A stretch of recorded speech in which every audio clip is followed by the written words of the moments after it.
Hi, I'm ABC7's Chris Babcock, and this is a tour of Northpark Mall, better known as Northgate Shopping Center. Northgate Shopping Center was first built in the early 60s. And that was at a time when really the big shopping centers, there were only a couple of them. One was at the Shellmont Center on the east side, or what was the east side, and the other one was in the lower valley at Fox Plaza. So when Northgate Shopping Center was first proposed and then built and completed, it was a pretty big deal for the city of El Paso. It was going into one of the more rapidly growing parts of town, the Northeast, buoyed by the growth over at Fort Bliss and some new subdivisions right along US 54. We first tried to get in the front door, which was pretty much all boarded up from all the glass that had been broken. None of the keys there worked. After a couple of unsuccessful tries to get the front door open with the keys that we had, it was decided we'd walk back over to the mall's main entrance, which was now gated and locked. But then moving on to the promenade part of the mall, and that's what was most interesting about this mall, the fact that it was El Paso's first promenade-style mall. That was, there were stores on either side joined by a central walkway.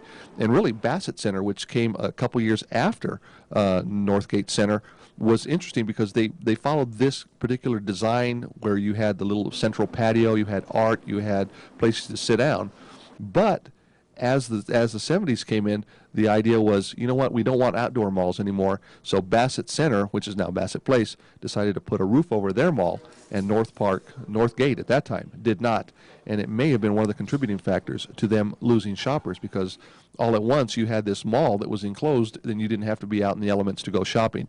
And of course, Bassett Center was quickly followed by Cielo Vista Mall and then Morningside Mall on the east side. So really, Northpark Mall really ended up being a relic in less than 10 years, and it really, really went downhill from there.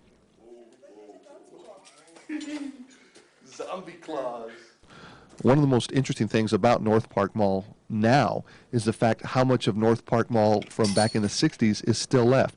You have the JCPenney's, which is eminently recognizable by the tile in front of the store. You have stores such as Heilig Myers, which had a very distinctive entrance. You have Revco, which was Rexall Drugs back in the 60s, another store with a very unique entrance. And it's all still there. And of course, the echoes of the 60s are also in the signs that are still up at the mall, the signs that are hanging down from the overhangs. So going back to this mall and walking through just the different stores and remembering what they were, whether it was a Radio Shack or an SS Kresge's or a Rexall Drugs or the Popular, it's just interesting to see where it's ended up. And I can't remember who said it, but at one time, it was on one of these shows on PBS or National Geographic, there was a historian saying, we are the first culture here on Earth to live among our own ruins. And I really felt that sense walking through Northpark Mall. And it was just, it was a little bit awe-inspiring and a little bit sad, you know, knowing what's going away. Jesus Christ. It was a rather odd return to the Northeast for me, since at one time I actually did work at Northpark Mall. It was a store by the name of Duckhead, which had taken the place of Newberry's after they shut down in the mid-90s. This part of it is untouched. Going back in that store, it was a little bit weird. I mean, having left that store in the summer of '97, I believe it was, and you know, really one of my last actions there at the store was to line up the cash registers and wait for the Duckhead corporate office to come pick them up. Well, I was very surprised that when we walked into the back room, there were the cash registers right as we had left them, and virtually untouched for more than 10 years. So that was very interesting and almost surreal walking back in there and seeing that. So walking through it, you could almost feel that the deadness of the mall. I guess it might have been a little bit of my old-fashioned feelings, because really these malls aren't alone.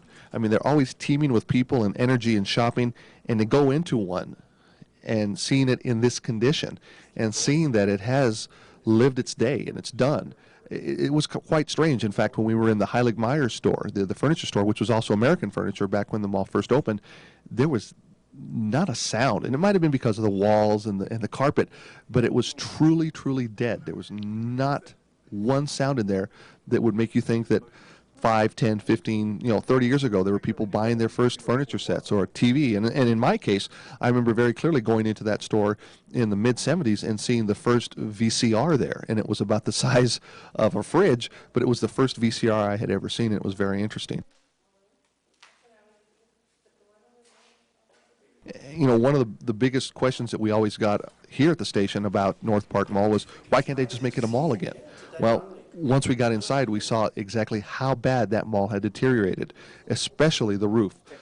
From store to store to store, you saw large water spots on the ceiling, a lot of vandalism in there, but the main part was the structure of the roof.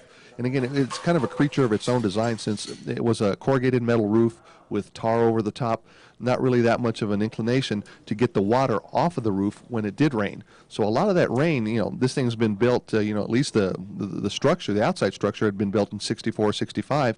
So you're looking at, almost 40 years, more than 40 years of rain that probably seeped in, and the roof took the brunt of it. And there were large sections of the mall where you had huge holes, and it was just rusted all the way through. If anybody had decided to try and revamp the mall, it would have been a multi-million-dollar construction project just getting the roof back on the mall.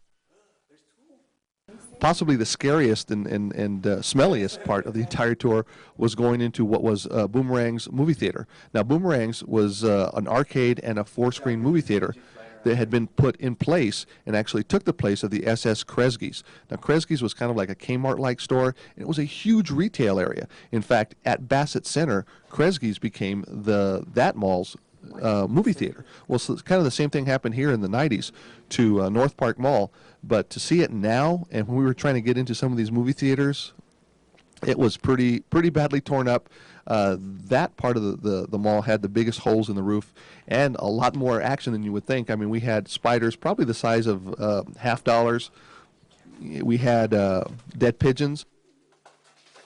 And then when you go to the back where the theaters are and the entrances, you've got live pigeons, and you could hear the chicks chirping away in the rafters, and huge holes in the roof where the natural light was streaming in.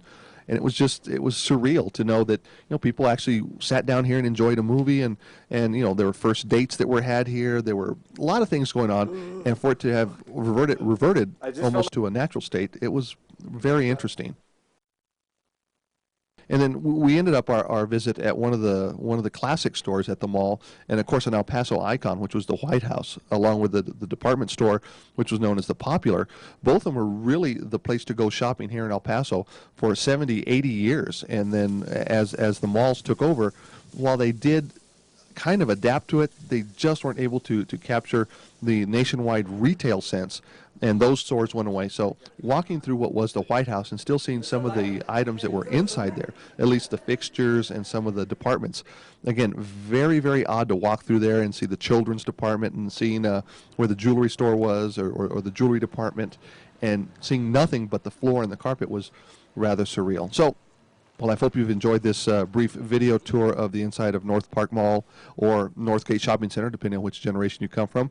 For photojournalist Jerry Nájera, I'm Chris Babcock, ABC 7.